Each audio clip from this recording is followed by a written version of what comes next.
And welcome to Upon Further Review. I'm Josh Aubrey. Plenty to get to in this week's show.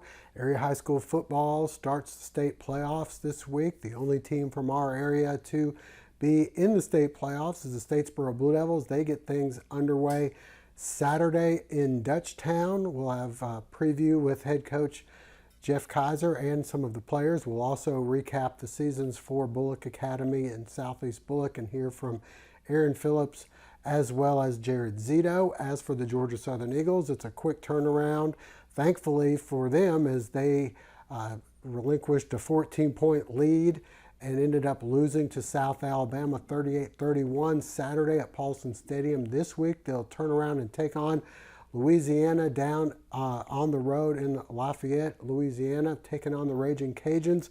The Eagles one win away from being bowl eligible, so a victory would go a long way for not only getting them back up in the conference race at 3-3, but it would also help them to be bowl eligible for the first time in a couple years. We'll have all that, flag football action as well as the Southeast Bulloch Yellow Jackets continue to roll right along. All that and more coming up on Upon Further Review. And a reminder before we go to break, hopefully you'll never be in an accident, but if so, please give our friends at the Sullivan Law Firm a call, 912-489-8888, or online at thesullivanlawfirm.com. McCooks Pharmacy, located on Highway 80 East, is family owned and operated by Lynn and Janie McCook, as well as their son, Josh McCook. Serving the Bulloch County area since 2005, McCooks Pharmacy offers fast and friendly service where the customers come first. Vaccinations are available, including shingles, flu, pneumonia, and Tdap. Drive-through service is available with 2 drive-through windows for your convenience. McCooks Pharmacy offers free local deliveries, and new customers are always welcome. Continuing the tradition of our family caring for your family, McCooks Pharmacy, Highway 80 East. It's now time for our Athletes of the Week, brought to you by Morris Bank.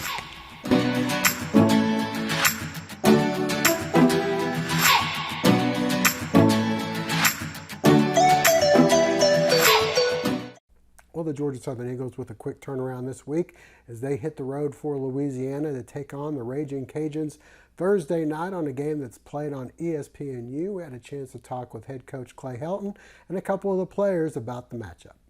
Right back to work yesterday, and we were up here until we were watching film until the film was watching us, I think, last night. And then, we went and got a couple hours of sleep and then got right back in here first thing this morning, got the coffee rolling and went. This week is going to have to be, because last week was a very physical football game, especially, when you look defensively at the number of plays. So we will get a lot of reps, a lot of mental reps, a lot of going through our plays. The physicality may not be to a normal structure of a normal week, but we're still going to be out there today. It's going to look like a Tuesday practice on Monday, and be able to install our base first and second down game plan, get to third down and red zone tomorrow, and then go get on a plane Wednesday. So everything's just sped up, and there are some short nights. Well, defensively, they're extremely opportunistic. I think they're number 4 in the country in interceptions. They do a lot of that by the zone defenses that they play, a lot of zone pressure.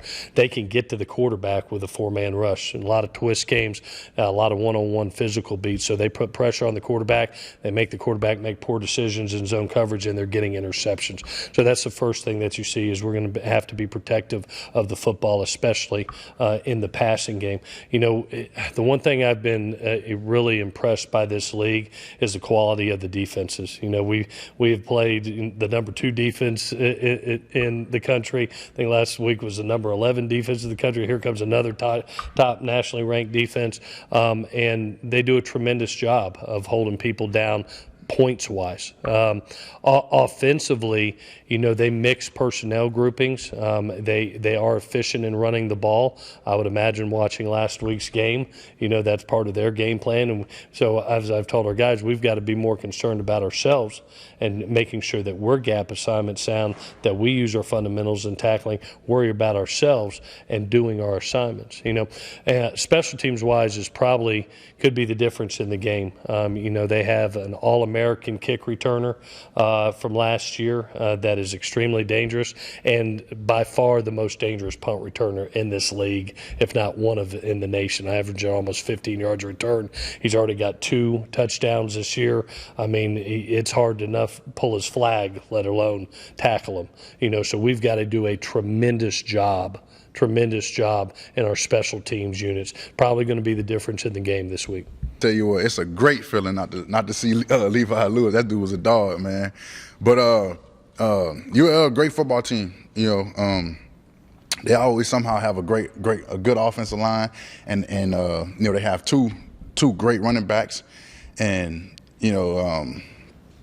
like I said, for us, we're just we focus on what we have to do to go out there and take care of business. But great team, man. Like I said, the running backs are workloads, good scheme up front, and it's gonna come down to executing for us and filling in the gaps and making the tackles and making the plays that we need to make to come out with a W. Yeah, it'll be national television, so it'll be fun. It's always great being able to play Louisiana. They're a great team. It's going to be a good challenge, and it'll be on ESPN, so it's always fun. Elsewhere, the Georgia Southern women's basketball team in action. They opened up the season against Allen University. Let's send you out for highlights. Georgia Southern hosting NAIA member Allen University to start the 22-23 season. Taryn Ward starting off the scoring. A little bit later, it's Shondell Vickers inside. Nice post moves. Then it's a nice look here. And Taya Gibson able to finish. More from Gibson. Nice up and under move here.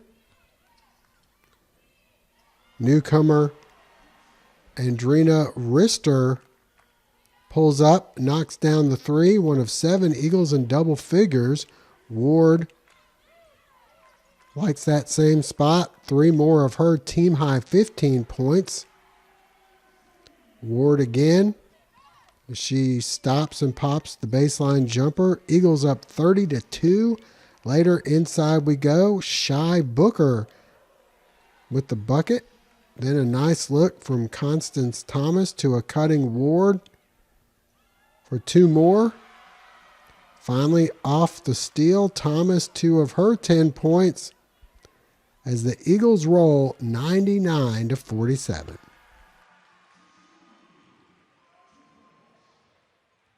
Stay with us. High school action coming up next. Wildflower Farms, located on Old Register Road in Statesboro, is a unique rental property for those visiting the Statesboro area.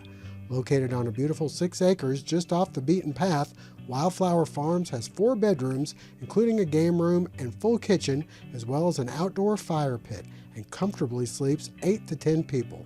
And for those who may be in town for a show or rodeo at the Ag Center, a horse B&B is coming soon with 6 stalls and plenty of room to run in the adjacent pasture. Also available for events as well, you can book through Airbnb or call 912-536-7787 for more information. Family Internal Medicine Associates of Statesboro, providing primary care for Statesboro area patients since 1998, providing complete physicals, complete sports physicals, Medicare wellness exams, full diabetes treatment, and education from lifestyle changes to oral medications to insulin pump therapy, in-house dermatology, in-house circulation tests, and ultrasounds, and in-house labs. Featuring nurse practitioner Melissa Beasley, Family Internal Medicine of Statesboro can accommodate same-day or next-day appointments to serve your needs. Family Internal Medicine Associates of Statesboro, where we care. Owning a small business is kind of a big deal. State Farm agents can help you find the right insurance coverage at the right price. Call State Farm agent Matthew Tyson in Statesboro today. Well, the Statesboro Blue Devils getting set to open up the state playoffs. They'll be heading to Dutchtown. They're the number 4 seed after having to forfeit their game last week with Jenkins after some threats on social media. The Blue Devils going into the game as the 4 seed against number 1 Dutchtown just south of Atlanta. We had a chance to talk with head coach Jeff Kaiser and some of the players about the game. You know, you catch wind of people's feelings, and there's some opinions out there that we finagled our way out of a game. That's a bunch of mess. Our administration was very diligent in their efforts to make sure our kids' safety was the number 1 priority, bottom line. And it is what it is. We'll stick with it. We're still playing. Everybody that's playing 0-0. I know that sounds like a cliche, but it is what it is. Win in advance, lose and go home. So we're just very proud of our kids for doing what it took to get in the postseason. We still got some kids with the flu. We still got a bunch of injuries. We'll get a couple guys back, but that could have played last Friday as well. So it's, you know, we had a great Friday. We got out of school, came down here and did our pregame meal just like we normally would, and went to practice. And a lot of energy. The kids were amped up, had a good attitude about it. I think one thing we've done a good job with staff-wise since we've been here is teaching our kids to focus on what we can control, and, you know, not harp on what we can't. So we get to go play another good football team. You know, they're all good now, which they've all been good all year that we've played. So very good Dutchtown team that's 9-1, the 1 seed in that region. And we've been there before. 3 years ago we played Dutchtown in the first round. So, you know, it's familiar to our seniors. So, you know, we're looking forward to it. What do you know about them? What do you expect? They are very typical Dutchtown team, very athletic, fast, not overly big, very simple defensively, but they do an excellent job running their 4-3 two-high scheme. They very rarely get out of it. Their kids play very hard. They're very physical. Offensively, they're very multiple, a lot like we are. But they've got 2 quarterback system, very explosive. So it'll be, you know, it's a tall task, but every game in the postseason in Georgia high school football is a tall task. We got to be able to run the football, and that's every week. And some weeks we've been able to, and when we've struggled, we haven't been able to run the ball. So we've got to be able to run the football. You know, we're banged up. You know, we're half depleted. 3 of our starting 5 on the offensive line are done for the year. It's next man up. It's no excuse. We've got to run the football, and when we do throw it, be able to complete it. So that's what we're looking forward to, is executing and getting back on track offensively. I feel like we're ready to play. We just got to get more focused and more prepared for our games, because we've been losing games from like little minimum mistakes. We just got to minimize those mistakes. And I don't really know much about them, because last time we played them, I was still in middle school, so I don't know much about them. I know that back then in the day when they played them, Will Ederson and stuff was playing, but other than that, I really don't know anything about them. Kind of disappointing that we didn't get to play. We were looking forward to playing Friday, last regular season game. As a senior, all the seniors was looking forward to playing. Everybody was kind of hyped up, amped to go down there to Savannah and try and compete for this win. We feel pretty good, actually. I mean, going in as the number 4 seed is not ideal, but, you know, go in, get out here at practice and work hard and go into the playoffs and try and make a run, make a deep run for it. Southeast Bulloch Coaches Show segment is brought to you in part thanks to Southeast Tire and Service. Southeast Tire and Service has been in business for 13 years, offering extensive vehicle repair and service from bumper to bumper. Come have a cup of coffee with us and let us help you with your car needs. Located at 400 Parker Avenue in Brooklyn. The Southeast Bulloch segment of our show is brought to you in part thanks to Bulloch Solutions. Visit them at bulloch.solutions to find out how they can connect you to the highest speeds for all your technology needs. As for the Southeast Bulloch Yellow Jackets, a tough season for Southeast Bulloch, their first year in 4A. We had a chance to talk with head coach Jared Zito about how he felt about the season and the upcoming future. Obviously, no one's excited to go 2-8. You know, obviously, the last several years had success here. We had a lot of success last year, and so I think a lot of people are disappointed, myself included, and that's a good thing. You want people to be disappointed. You want people to want your team to have success and to win games. And so, I think now we kind of know what we're getting into. It's like I told our guys Friday night and Monday yesterday when we met. I said, no more excuses about what we don't know. We now know what it looks like, what the speed looks like, the feel of it. So our off season started yesterday, and so every day you get a chance to make yourself better for next football season. I think our guys have kind of bought into that. I think we played with a lot of effort this year. It's one thing I'm really proud of. And I thought guys got better, especially our young guys that are coming back. And then to our seniors, 13 of those guys, really proud of them for finishing things the right way. A lot of times when things don't go a certain way, those seniors maybe act a certain kind of way on the field and don't represent your school and your program in the way you think it should be. And I really feel like our guys finished things the right way. So super proud of that. Absolutely. Got a really good 8th grade group. Of course, we had a really strong 9th grade group last year. I've kind of felt like last year when I came in that those two groups back to back would be a pretty good group through high school. My son's an 8th grader. He'll be a 9th grader next year, so that's kind of double exciting for me. He's been my ball boy for a long time. My daughter was a senior cheerleader last year and this current year, and cheered her last game with me Friday night. So a little bit bittersweet there, but I think our middle school program, we've got a really good connection with Coach Haas and Coach Cochran and that staff, and continue to build on that. I think with the future of Southeast Bulloch and with all the growth that's going to happen, I think the future is really bright. We're going to continue to have a little bit of a tough transition. I think it's not going to be a one-year fix, but I think things are going to improve a lot next year and then only look better as we go on. The Bulloch Academy segment is brought to you in part thanks to Floors Outlet of Statesboro, located on Northside Drive. Come by and visit Mo for all your floor covering needs.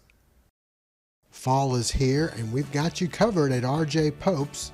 Cheer on your favorite team with performance polos and jackets from Peter Millar and Gentile, as well as Southern Tide and AFCO. For ladies, they have the latest trends and fashions, including men's and women's jackets from Patagonia and Barber. RJ Pope's has a wide variety of on-cloud shoes for men and women, and a great selection of hats and caps. Shop one of their 3 locations, RJ Pope's downtown, Buckhead Plaza, and Vidalia. For the Bulloch Academy Gators, they were in just about every game they played, except for maybe 2 this year. Unfortunately, they were on the losing end of most of those games. We had a chance to talk with head coach Aaron Phillips about how he feels the Gators did this year and what he expects in the future. Defensively, we knew it was going to be a struggle. We replaced 11 starters from the previous team, Coach Pennington's team, who had some really great athletes on that team. So we knew defensively it was going to be a challenge. Offensively, at the beginning of the season, as we go play portal, we lose our most dynamic playmaker in Brennan Perosa. He was a guy that we thought would be a 1,000-yard back this year. Anywhere we play, from the quarterback position to the A back or B back, wherever we put him, he's just a guy that makes a lot of plays. And then on the flip side of that, he's our strong safety, a position that we had struggled at a little bit throughout the year. So you lose basically 2 positions with him, and then we sprinkle in a couple of injuries here, there, and yonder. And even though we're a bigger school, we're still relatively small when it comes to numbers and depth. Having guys like Brennan come back and Ben, Aaron, guys that went through the grind this year, Reed, Clifton, Isaiah, it's going to be huge for us. We return all of our offensive linemen but 1. So that's big. I mean, we only lose 3 on the offensive side of the ball. So when you can return 8 guys offensively, and I think we're going to end up returning 7 on defense, and out of those 7, they were only those 4 guys only started part of the time. So basically, big shoes are Bryson, obviously. You lose a kid that ended the season at 1,606 yards. 17 touchdowns. I mean, that's a lot of offense. But everyone else who touched the football comes back. So that's big. Our whole secondary, our whole group of starters from Friday night come back. Both linebackers come back, you know, and we got a lot of ideas of things we're going to do and improve. And this is kind of our first, you know, this was kind of year zero, ground zero for us. The staff is excited about what we're going to do in the off season and the things we're going to implement in the weight room and some nutrition stuff and a lot more speed and agility in our guys. And right now we're going to really try to strike while the iron's hot, because I think it's I think it's fresh on their mind. They're kind of hungry to not have this feeling again, and that's big in high school. You know, when that's big when you can bottle that up and sell it and get these kids to not ever have to want to feel that disappointment again. You know, 365 days of that is a lot of motivation, a lot of stuff that I don't have to do. Area athletes signing letters of intent this week as well. We'll send you over to Georgia Premier and also over to Portal, where Riley Lamb was signing with UT Chattanooga. I'm really excited, honestly. I've met all the girls and the coaches, and I'm very familiar with all of them and love all of them, and I just couldn't be more excited to go on this journey. I decided to go to Chattanooga because I went to a camp, and all the girls acted like they really wanted to be there, and they weren't there just to get paid. They really enjoyed being with their teammates even when they didn't have to be, and it was really awesome. Whenever I went to tour the school, they showed us where the river was, and it's 5 miles from the school. They have a lot of super cool things. They have a rock wall inside, as well as a lazy river, and the main study place for the girls during their study hall overlooks the mountains and the Chattanooga Choo-Choo, and overall it's just a gorgeous place to live, and I'm so excited. It's definitely a big day for our players. Very excited for them.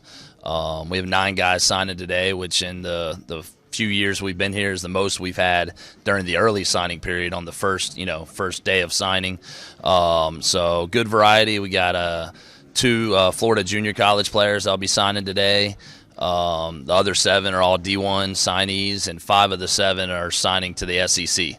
Things are going great. 5 years of being here now in Statesboro, and with draft guys, pretty much every year we've been here except for COVID year 2020. We had 3 guys last year drafted, numerous guys that have the potential to possibly be drafted this year. A lot of young guys, as young as a 2026 is already committed to South Carolina. So, just a good variety of some older guys, younger guys coming behind the scenes. So really proud of kind of the work we've done to build the foundation and, help these young men continue to strive to reach their dreams and goals. And before we go, flag football action going on this week as they are wrapping up the regular seasons and getting ready for the playoffs. The Southeast Bulloch Yellow Jackets on the road at Statesboro. Let's send you out for some highlights. Southeast Bulloch looking to close out the regular season undefeated at Womack Field, taking on Statesboro High. Ainsley Little starts the scoring. The 10-yard touchdown pass to Addie Hood. Kaylee Haas then going in for the 1-point conversion to make it 7-0. More from Southeast Bulloch. Ainsley Littles airs it out. Lauren Erickson pulls it in. This would set up their next score. Haas takes it in, 13-0. Littles then taking in the conversion for a 14-0 lead. The Statesboro offense unable to get past midfield as Southeast defense was solid. Later, it's Haas to Abigail Morgan, makes it 20-0. Littles then passes to Alex Odom to make it 21-0. The two would hook up moments later. Littles throwing it deep, and Odom hauls it in. The 41-yard score makes it 27-0. Another 1-point conversion. Corinne Talkington to Odom to extend the lead to 28-0 at the half. We go to the second half, more of the same.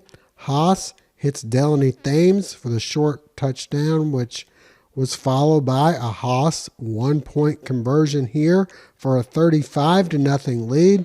Talkington finishing up the scoring with a nice pass here, 24 yards to Hood for a 41-0 lead. The Blue Devils finally mount a charge late in the game after a couple nice passes here.